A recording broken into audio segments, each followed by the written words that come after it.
Hello. Hello. So hopefully this is, it's all sounding good. It's all looking good. Are we good? We're live. Getting used to this entire thing. Okay. Hello, Luis, Sergio, Seer the Sixth, Basha, Nell, Jared, Bradley, and Jasim. I see you up there. How's it going? How you guys doing? Happy Thursday. Happy Thursday, February 11th. This is awesome. Is it weird that I get excited about doing live streams and this is only technically my fourth live stream altogether? Definitely enjoying these. I look forward to them. It's a weird and great little experience. Let me know, is it sounding good? Does everything look good? I don't feel like I'm overblown or in log like I was last time.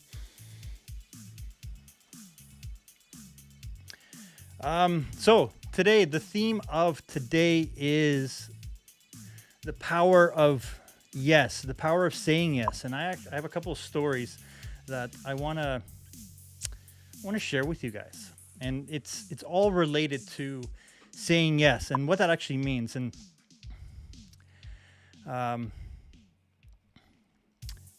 so saying yes, it does put a lot of people in a little bit past their comfort zone. It forces them to embrace change a little bit. And I just want to be clear that I'm not talking about deluding yourself to everything or having this excessive urge to be agreeable. That's not what I'm talking about here. It's not about FOMO. It's not about missing out. It's not about stretching yourself so thin that you're doing everything all at once. Because there are times that saying no is the definite right course of action. It's all about stacking onto experiences that promote and push forward to your goal, to what you want to do. And there are instances where saying yes will add on to that. Definitely skill stacking is one of those things where you learn one thing and then someone says, hey, you should learn something about this because that will actually help. And you're like, yes, I'll do that. But then someone says, maybe you should take on carpentry when you're doing something. And it's like, no, it's like, you don't want to focus on that. Maybe later, but right now you want to keep saying yes. That keeps pushing yourself forward in a good way. So that's what we're going to be talking about. We're going to be talking about the power of yes and what that actually means in a creative context and the things that have come out of it because I have said yes to opportunities that otherwise scared the living not nice stuff out of me. So again, I'm just going to do some hellos.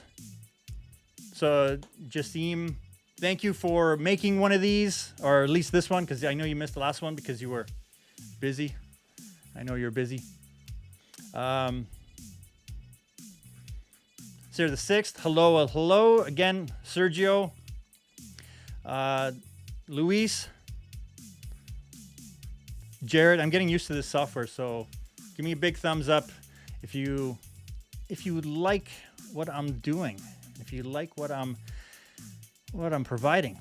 If I'm providing value, as all the YouTube gurus say, give me a thumbs up. Let's see if we can get remember, because if I can get 30 thumbs up in this live stream, I'll tell you about something else on that back wall, because there's always some interesting and fun stuff back there. Because again, those are not just props. They're actually stuff that means a lot to me. So I want to talk about. Last week we talked about my short film and how it's sitting on that shelf, and the one right beside it is actually it's actually the digital transfer of it, but it's on a Betamax tape. I think it's a Betamax, but yeah, it's Betacam. If you guys know what Betacam is, give me a thumbs up for that. I'm gonna say that a lot, and I'm gonna say yes a lot in this video.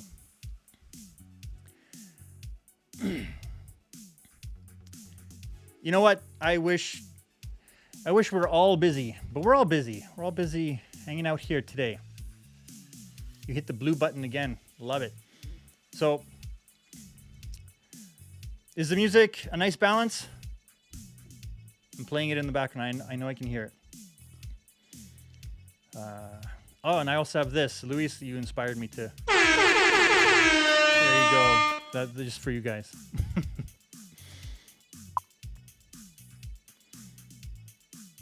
Music sounds good. All right. So I'm going to keep plugging this because the music is from Harris Heller. He has a site called Stream Beats, and it's mainly for Twitch streamers and streamers on YouTube. He wants you to use the music every time you play it through one of those services. He gets money for it, so I'm supporting that because it's awesome, and it's that cyberpunk kind of feeling music that I think is quite good, that I like. So now, before we go on, I want to make sure that last week I did a giveaway.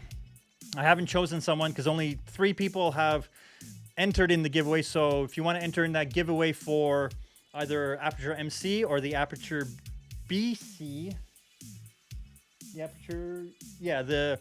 the bulb light, make sure you leave a comment down below, not in the chat here, but leave a comment down below and make sure that there's a way I can contact you either through Twitter or through Instagram. So right now there's 3 people that are in that draw for that. If you guys are interested, make sure you find a way to contact me and enter.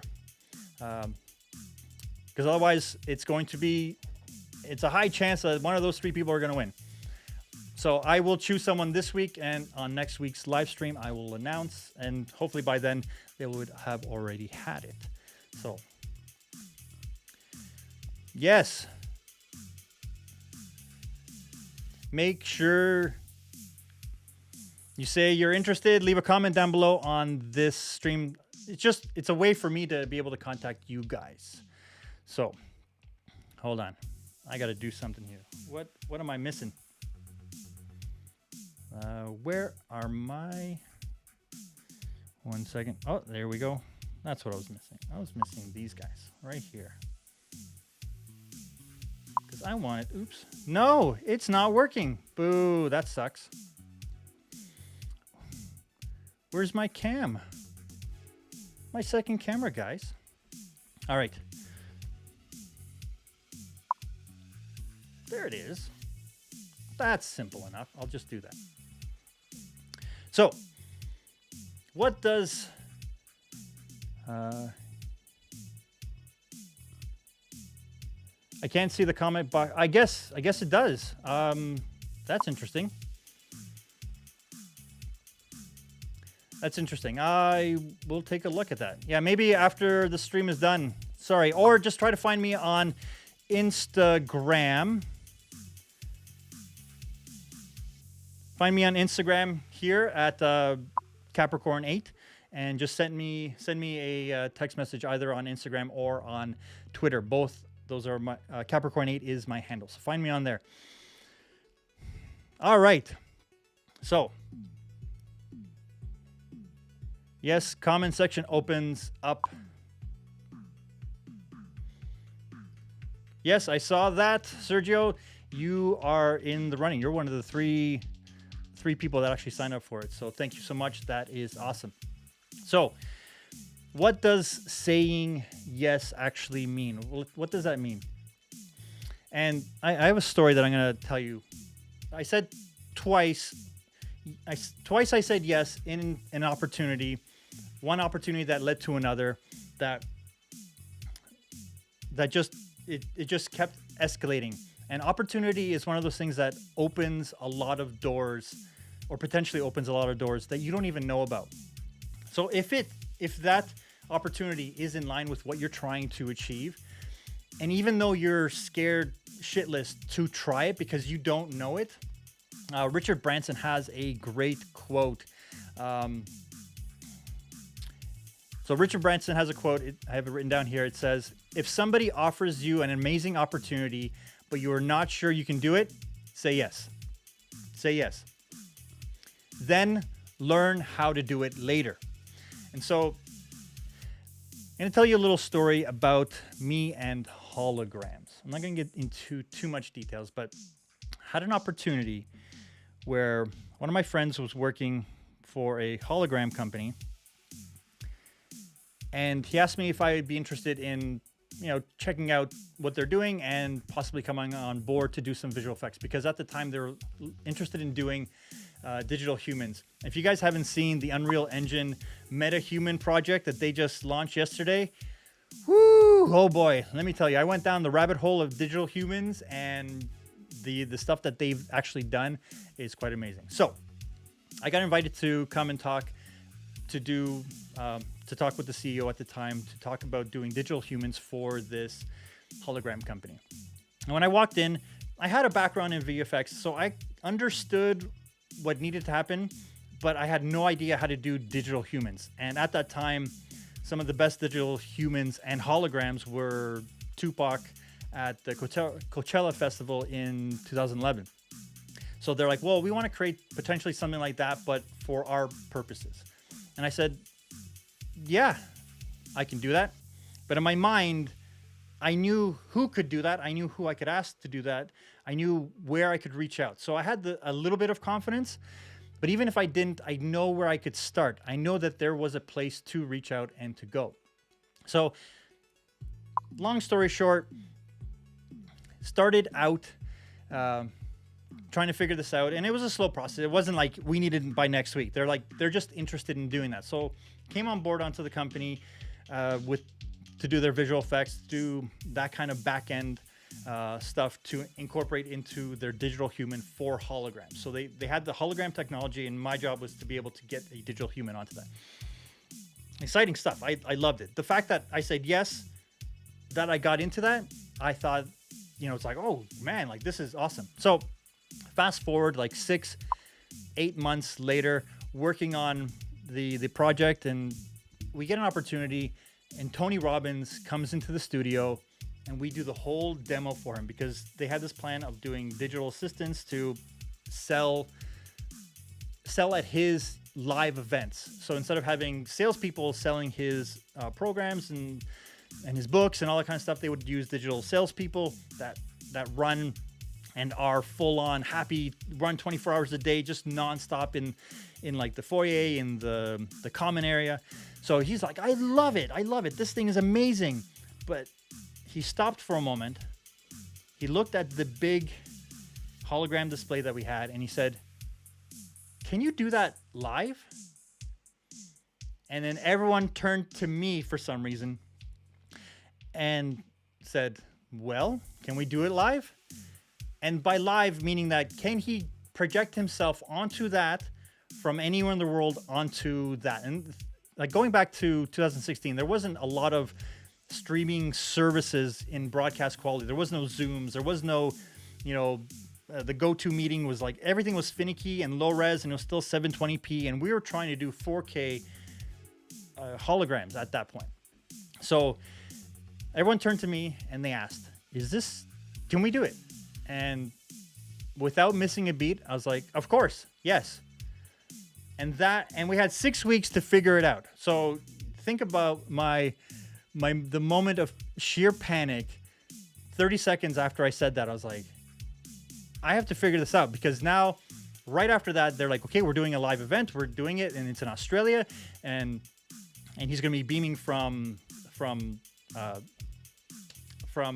his house, and he's going to beam into his live event that he was either going to cancel. So now it's a big deal. Now we have to make a hologram Tony Robbins in 6 weeks from one location to the next. And man, oh man, it was stressful. Yes. Exciting. Yes. Did we figure it out? Yes. Was the whole project a success? Yes. Did the streaming work as perfectly as we wanted? No, the delay was actually quite bad. So because they wanted to have a two-way conversation, essentially a phone call, but in hologram.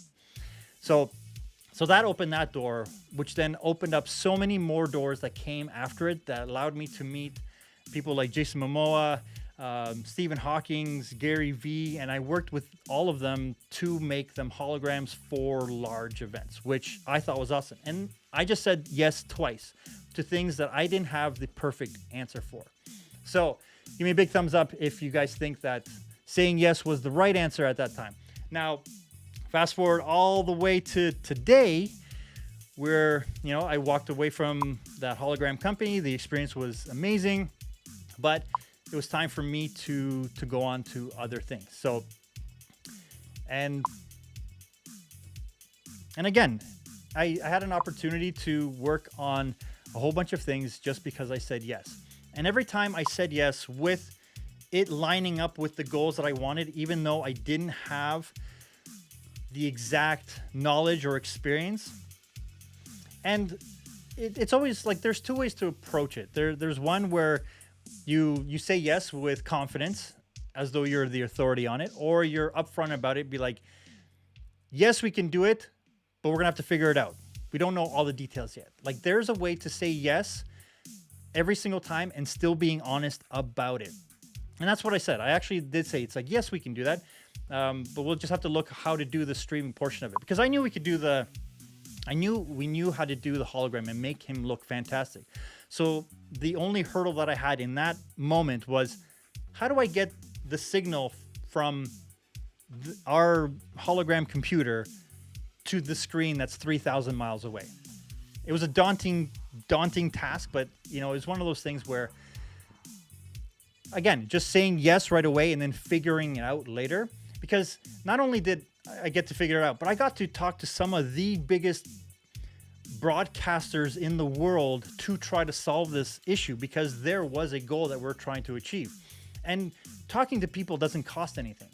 And the same thing happened when there was another opportunity where I can't really say who it was, but in this hologram company where we got an opportunity to do something like the Tupac hologram, and they wanted us to resurrect a former artist and work on that to incorporate in one song into a big show. Ultimately, it didn't happen, but we did get pretty far in it, and I got to talk to Weta, ILM, The Mill. If you guys are familiar with any of these VFX companies, I got to talk to some of their top people to find out how to do digital humans.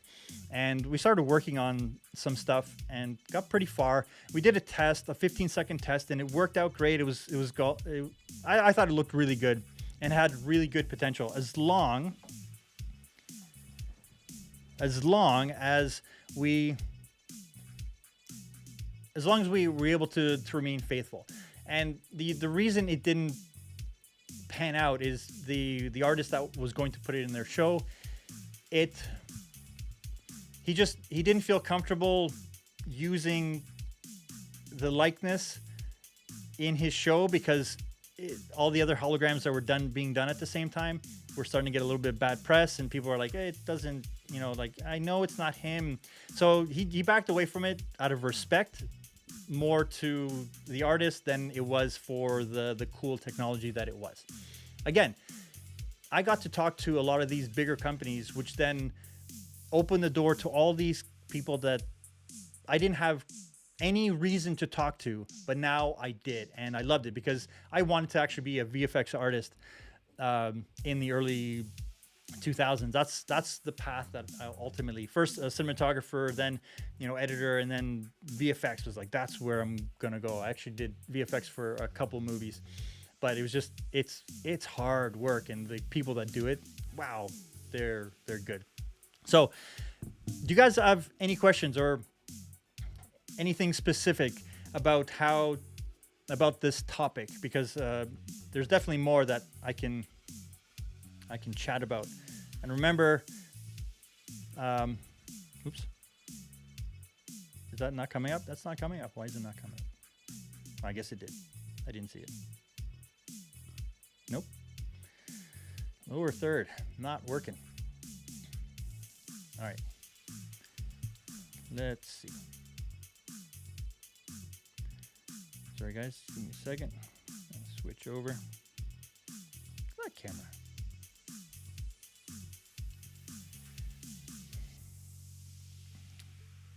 Nope, that's not coming up. I don't know why. Anyways, if you want to enter in that contest, make sure you hit me up on Twitter, Capricorn8, or on Instagram, also Capricorn8. Sorry. Did the lower third come out tiny on the hat? Is that what happened? Oh, that's not cool. Why are you doing that for?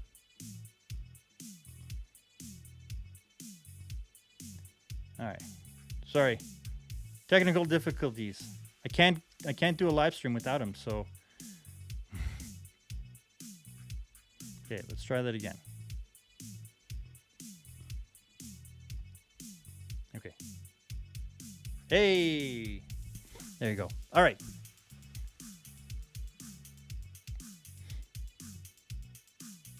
So Jassim asks, it's always the job that you think you're least prepared for that helps you grow the most and opens the door to more. Absolutely.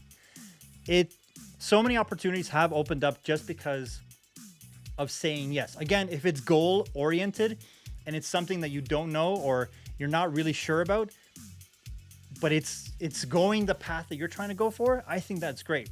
There was a year, a whole year when I was in my 20s to kind of break out of my own introverted shell, because I was a lot in my head a lot and doing a lot of work on computers. There's a whole year that I just said yes to pretty much everything. If a friend asked me, hey, we're going to this place, we're going to that place, and I didn't go to clubs or bars. That wasn't my thing. But for a whole year, I just said, you know what? If someone asks me to do something, I'm going to say yes. Just because, to break me out of that habit of always saying no, because I always have this bad habit of, like, my first reaction is like, no, I don't want to do it.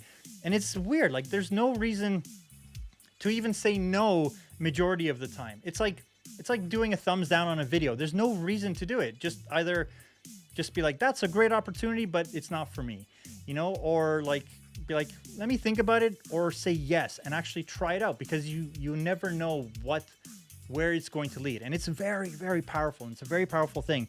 Like, even starting this YouTube channel, there was a point where I'm like, yes, I'll do it, and like just kept making those excuses. And everyone that I've heard that actually started a YouTube channel says the same thing.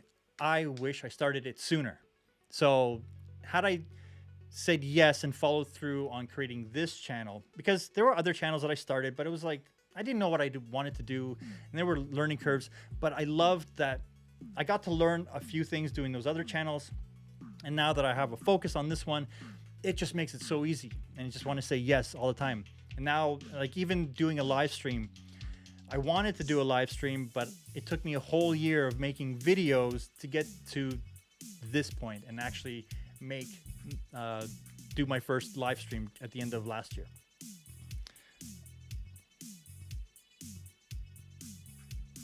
So Sergio says, I wish I could tell you the times that saying yes has made me change even. Oh, yeah. So you moved from Spain to Ecuador. And give me a thumbs up if, like, Sergio, let me know. Did it work out for you? Is it the best thing? Yeah, exactly. So, like, my parents moved from Europe to here, and I'm so thankful that they said yes to them coming here.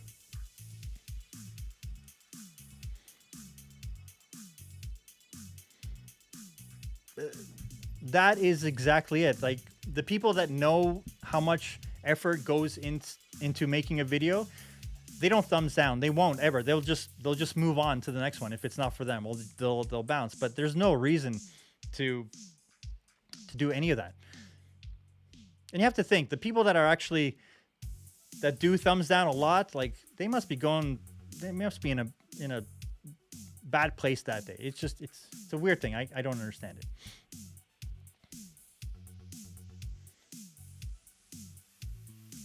I am glad to hear it, Sergio. I'm glad that was the best change in your life. Are you guys doing any big changes this year? Are you guys doing any opportunity seeking and opening those doors? Have you guys said yes to anything that's big?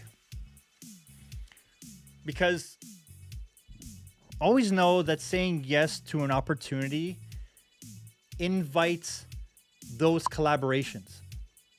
Like I said, when I got to work and talk to ILM and Weta at the time, I didn't have a reason to talk to them, but then I did, and then I was able to pursue other things because of that. Nothing ever developed of it, but I at least got my foot in the door, and I have those contacts if I ever do want to pursue something on a bigger scale creatively, or at least I'll know who to contact. And a lot of people in that industry are floating between all those companies, so I'm connected with them on LinkedIn. I'm able to email them if I wanted to. And it's an opportunity. It's the opportunity cost, of saying yes. Now, just give me 1 second. Just wanted to change that frame a little bit.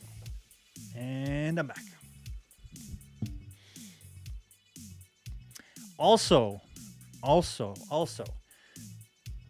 when someone asks you to do something, when someone asks you to participate in something, or to work on something, or to go somewhere, or to do something, that that ultimately says that someone believes in you, in your ability to be able to achieve that, or that you'll make their experience of that thing better. And I think that alone is also very, very powerful, and it should be a confidence booster, and it should be a reason why you say yes if it falls in line with the thing that you're trying to accomplish, which is, again, a very powerful thing. Think about that. Someone asks you to participate in something. That's a vote of confidence in you. And that's I don't know. I think that's an awesome thing. Because when you frame it that way, every time someone asks you to do something, you're like, oh wow, it's a nice feeling too, right? It's when people don't ask you, and that's the opposite feeling. But at the same time, knowing your time, I want to make sure that I say this right.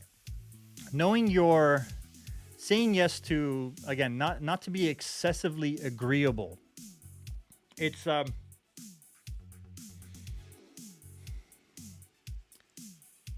want to make sure I say this right. So it's about knowing your true value and the value of your time. So when someone asks you to do something, they're asking you for their time, essentially. And it's up to you if you want to do that. Because if you see value that you'll be able to get either from the experience or where it could lead to, and even the fact that it may not, but you'll still gain something from it, from the experience alone, maybe just being with that person, that's the experience that you gain from it. It's valuing your time and the other person's time. Because if you're not going to be into it, if you're not going to want to do it full force, head on, then it's not worth your time, and don't waste the other people's time at the same time. So there's a whole nother side to this, the power of saying no, and it's a whole nother conversation. It leads into knowing the value of your time and other people's time, and that's just like the tip of the iceberg for the no side of this conversation. If you guys want me to talk about that now, I will, but I have a little bit more to chat about here. So again, it's not about being like Jim Carrey in The Yes Man. So I have that written here. That's why I wanted to go back to it. And I did a video recently about something that I was a little bit nervous about for my car. I didn't want to. There's something I wanted to do. It was in the try, fail, succeed video, where saying yes to something builds this environment with repeated saying yes, that you feel safe to try, fail, and learn and innovate over and over again. It creates that habit within you to do that, because ultimately, how many times have people actually failed so bad that it's just like, well, that's it, the career's over? Not many. Like, though, those are far and few between, where you mess up so badly that it's a career ruiner. And most people are safe when they do a lot of those opportunities. But if people fail graciously and they learn from it and they don't repeat that mistake, and that's the important part. You fail, learn, and don't repeat. And it's a powerful, simple 3-letter word.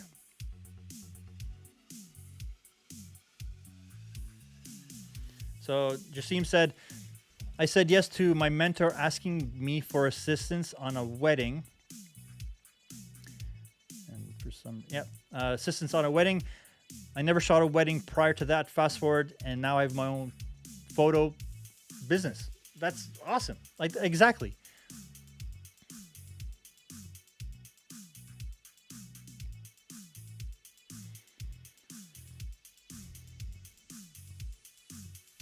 So Bradley said, I dropped out of college to pursue a career in photography. this new year. Congratulations. It's a lot of work, but so far I have no regrets because I know that this is what I want to do for the rest of my life. Congratulations. That's awesome. That's fantastic. And little side note, I went to university, but I didn't graduate. I got an opportunity. Again, this is the yes part of it. I got an opportunity to work on a feature film, and before graduation, I walked away from it. I walked away from school and I went and pursued that. And I got to work on a feature film. It was miserable because I never worked on a feature film that big before, but it was definitely a learning experience. But I'm glad I said yes, because after that the opportunities kept coming after that. So do I regret not finishing school? Not really, because all the stuff that I learned in school, I could have learned much faster outside of school. The one benefit that school did offer me is the relationships that I was able to build, and being able to work with equipment that I didn't have access to, because when I was going to school, having these kind of cameras, like even having a DSLR that shot video, it did not exist. The Red was still 10 years out before when I was still in school. So I was able to work with the equipment and work with people that were all able to make mistakes at the exact same time.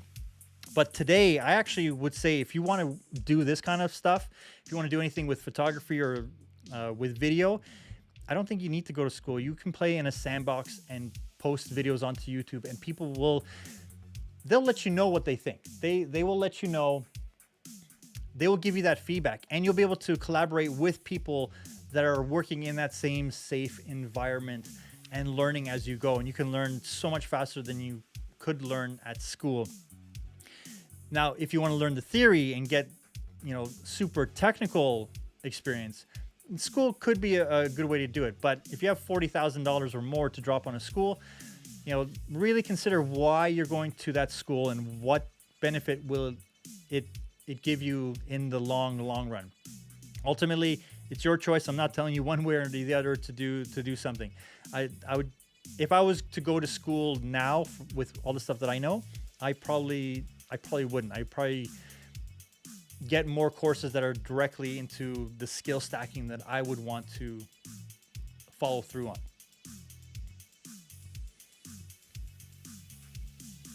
That's exactly right.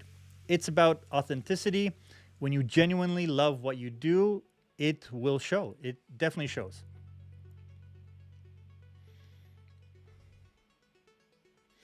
So the other really amazing thing, the amazing thing is that when you say yes to the opportunities that you feel are going to take you 1%, one step closer to your goal, is that these opportunities, when people ask, or when these opportunities arise for you to say yes, they may not come again, or at least not the same way, right?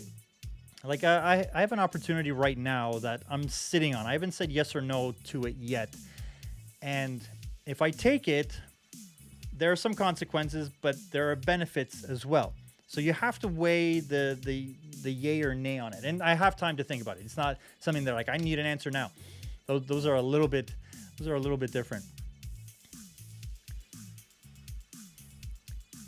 And how many times have you gone on an experience, or gone on an adventure, or gone on a trip that you didn't think was going to be worth it, or it wasn't planned out the way you wanted it to be, but it turned out to be such a rich and full and vibrant experience that you're like, I love that it happened the way it happened, and we just kind of went for it without knowing all the answers for it. And my wife and I had that experience where we went on a trip to Europe, and we only had the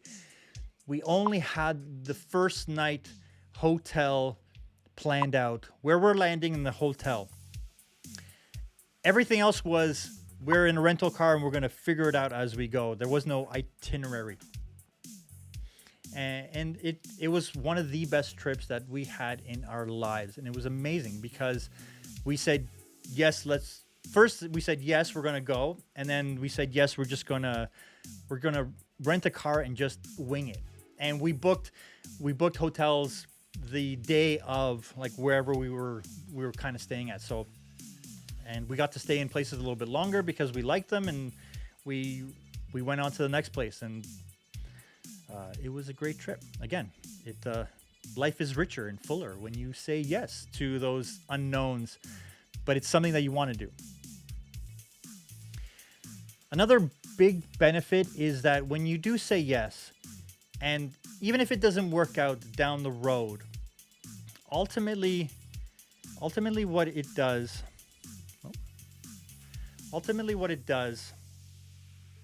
is that whoever you said yes to knows that you're open to that kind of positive experience in the future. So just because you say yes and it didn't work out, they know that they could reach out to you in the future. And again, there are opportunities that have circled back because I said no. There was an instance where someone asked for my rate to do a specific project. I said it was like $10,000, and they said, "Oh, we only have like $1,000." And there's that moment where you're like, I wasn't that busy at the time, so it's like that I could have done it for $1,000, but I said no.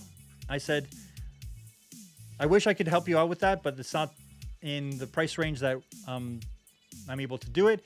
But in the future, come back when you have a bigger budget or something along the line, where it's just like when there's a bigger opportunity, come and knock on my door. And like 4 years went by, and I got an email from that same client saying, we have a $40,000 opportunity right now. Are you interested in working on it? And it fit perfectly. Like, they knew what my budget was, and they came to me because they wanted to work with me. And if I had worked with them for that $1,000, and every time I've done that in the past, the client never raises their prices. They never have enough money. They'll always go to you, and then they'll go to someone else that has a larger price, because there's this psychology to pricing accordingly that creates that demand. So when you say no, that means that you value your time. What's the saying? The saying is that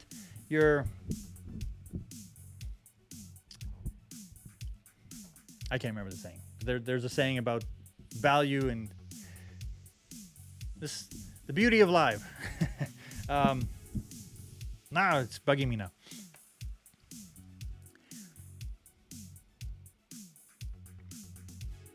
Oh yeah, the saying is, that you're valuable, not available. It's the know your value and not that you're available. It's a or something like that. Bah.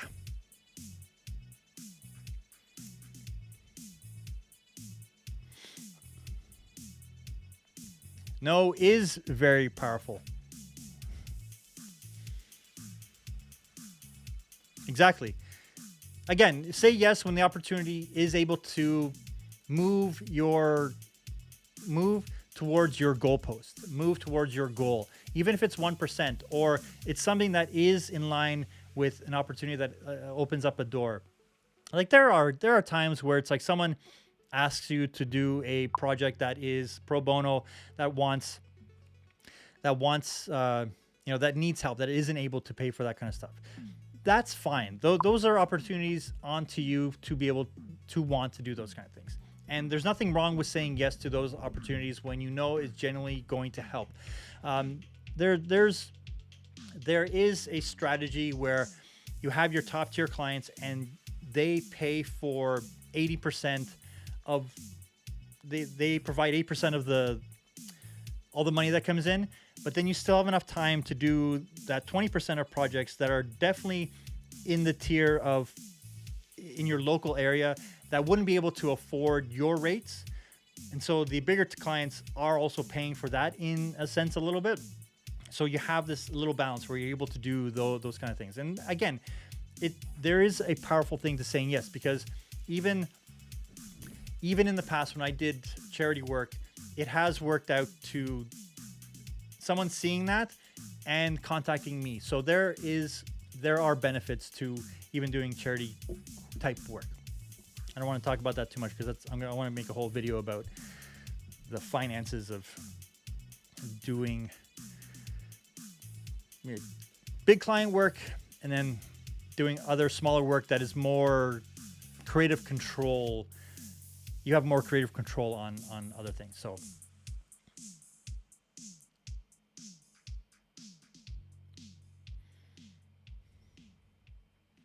exactly. Price dictates quality, and it happens over and over again. And there's a lot of freelancers that I would hire to work on projects with me. And some of them were younger and some of them were, you know, they had the experience of the thing that I needed someone to do. And I always look for the quality of the person's abilities to do something, not necessarily the gear that they use, because I don't think gear actually matters. I don't care if you know how to use one camera or another. I want to know, do you understand how to compose a shot? Do you know how to frame? Do you know how lighting works? Do you know how to position the camera to tell the right story? Do you know how to edit to communicate, again, to better communicate the story? And I don't care what software you're going to use. It doesn't really matter, because the fundamentals always trump the gear, and the gear can never compensate for lack of fundamentals.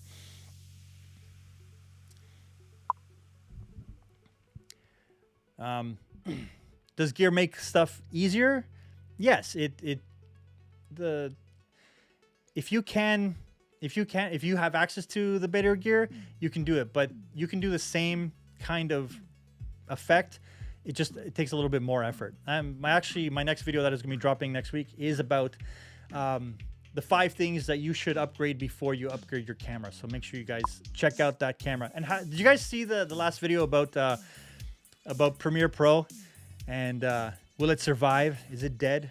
What do you guys think? Because in the last live stream I talked about it, and I talked about how I had my thoughts and I wanted to share about Premiere Pro. What do you guys think about that video? If you guys saw it, give me a thumbs up for that. Come on, we're at 11 likes. I need 19 more likes before I can tell you about something on that shelf. If you guys are in the stream right now, let me know. Let me know what you guys are thinking. If you guys have already liked, then never mind. I'll just keep going. Premiere Pro is dead. Absolutely. Gear does make stuff more fun. And I even though I don't buy a lot of gear, I always research it because I love kind of geeking out and nerding out on it. It's fun to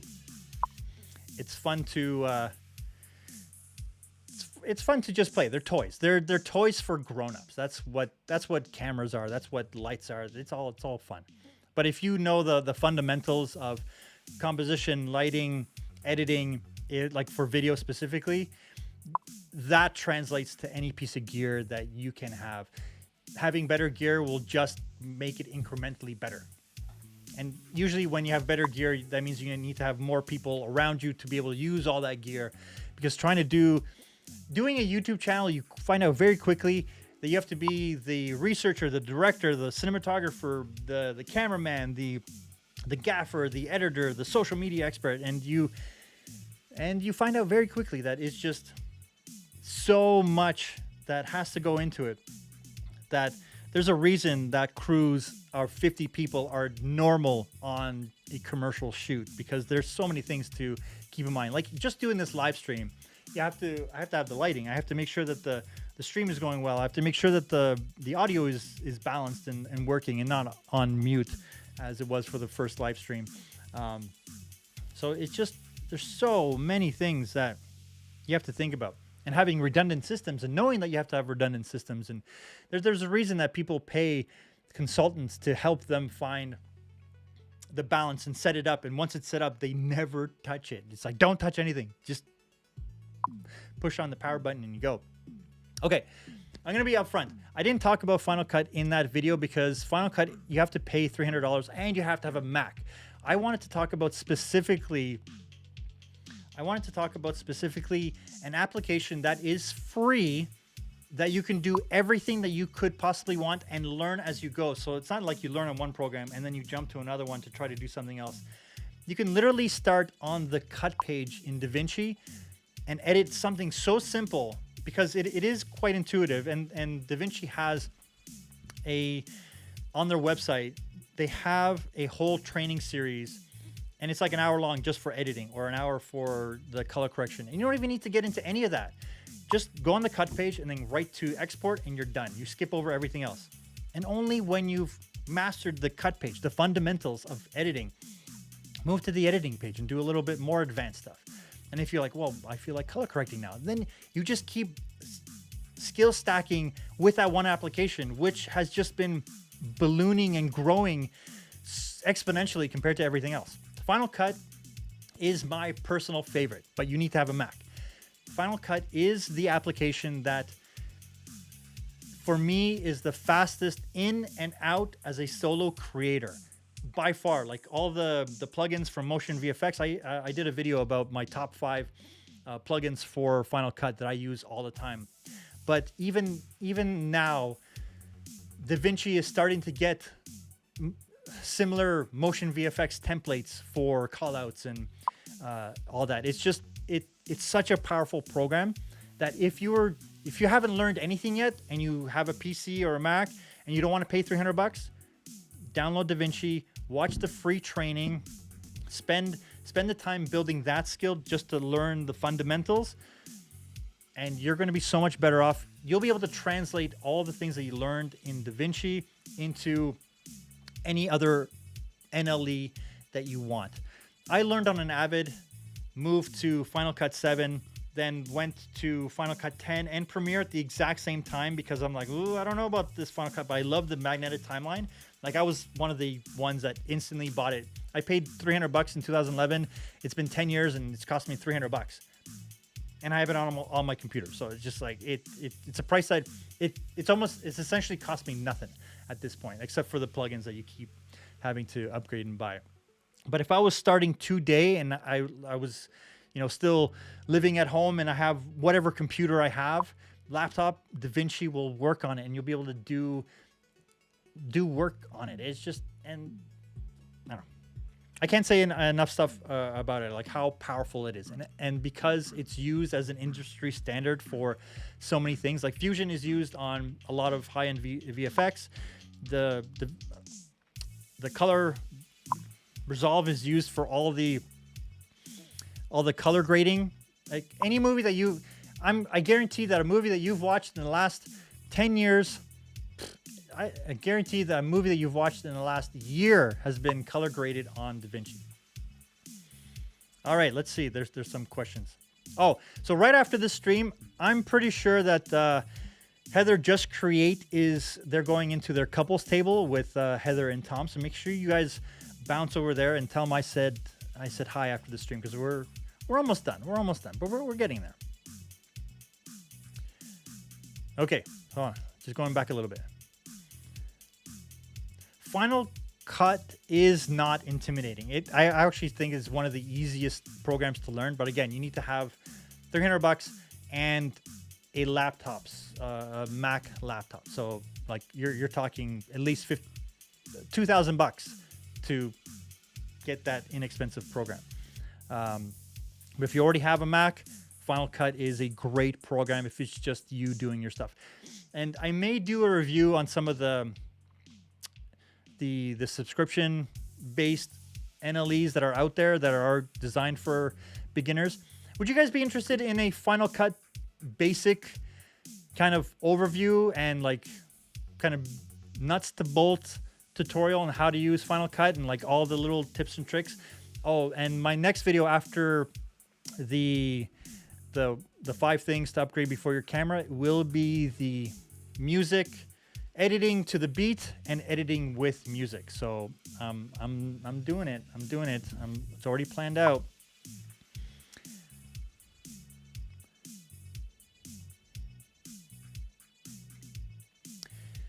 So I had the same feeling, but after I spent just a day working with it, and then I tweaked, I customized the keyboard shortcuts to be more in line with Final Cut. And they actually have, Resolve actually has Final Cut, Avid, and Premiere Pro presets for their keyboard shortcuts, which again, they're thinking of all the stuff. They know that people are going to be coming from all these places.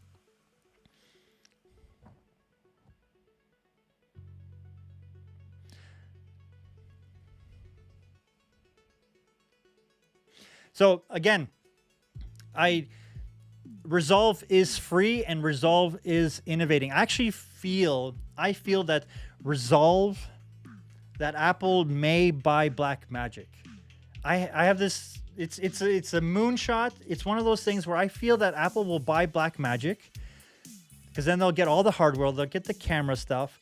They'll be embedded in all the pro stuff, and they'll be able to incorporate and mash Final Cut and DaVinci. Or Blackmagic will buy Final Cut and incorporate that into their, like, that's where I feel it's going. They've done plenty of work to suggest that may be something that is coming down the pipe, because that way Apple wouldn't have to worry about making it doing anything with Final Cut, and just give it to people that love doing that kind of stuff. Absolutely. I think I've spent probably $8,000 using the Adobe Suite over the last 20 years. So that's a huge turnoff.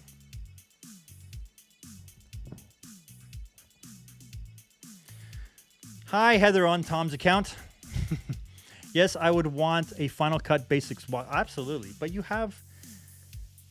Oh, that's right. Tom uses Premiere. Yes. I will do it. I've been planning on it, and I'm planning to add a whole bunch of editing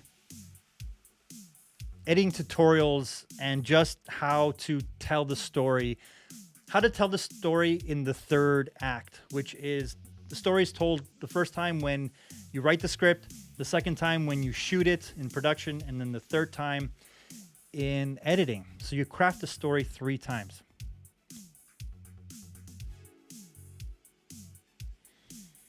iMovie is a good start, but Final Cut is able to do so many different things. A video about editing. I'm going to do a whole bunch. I was trying to see if I wanted to do Premiere, DaVinci, or Final Cut, but I think I'm going to lean everything to mostly focus on Premiere. No, cancel that. I'm going to focus everything to be mostly Final Cut and a little bit of DaVinci, because you know my thoughts on Premiere. I think it's going to go away. But with all that said, so okay, I didn't get to tell you about something. There's not enough time to. I'm gonna have to tell you about 2 things in the next live stream.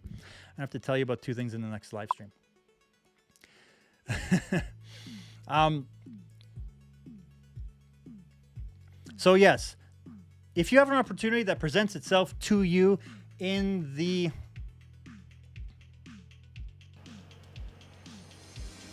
if you guys have an opportunity that presents itself in the future, and you're not sure if you should say yes, but it's something that in your heart center, in the child you of like the thing that would bring out the most joy. If there's that part of you that says, "Ooh, I would really love to try," say yes. Uh-oh. That better? Hey, I found a way to get echo back into it. Sorry about that. So again, if you have an opportunity and you want to say yes to it, say yes to it, because there's that moment where it may open up doors for you or not. I don't know. It's up to you. No, I'm just kidding. Say yes, because every time I've said yes to an opportunity that I thought was a little bit too big for me, it has turned opened so many doors. I'm trying to find the final thought. I just want you guys to understand that every time I've said yes, it has been an amazing experience. And if you have the opportunity to say yes to something that you know is going to be great for you, say it. If it moves you forward in the things that you want to do, you have one life. Life is the longest thing that you can do. So make sure you say yes to as many of those opportunities as possible, because it will lead to even more opportunities, and it will stack all those great things, and ultimately it will make your life richer, fuller, and it will make it for the most amazing experience. So enjoy it. And with that, I want to say thanks for watching. Give this video a big thumbs up. I'm Rafael. Subscribe. I'll talk to you soon. Bye for now.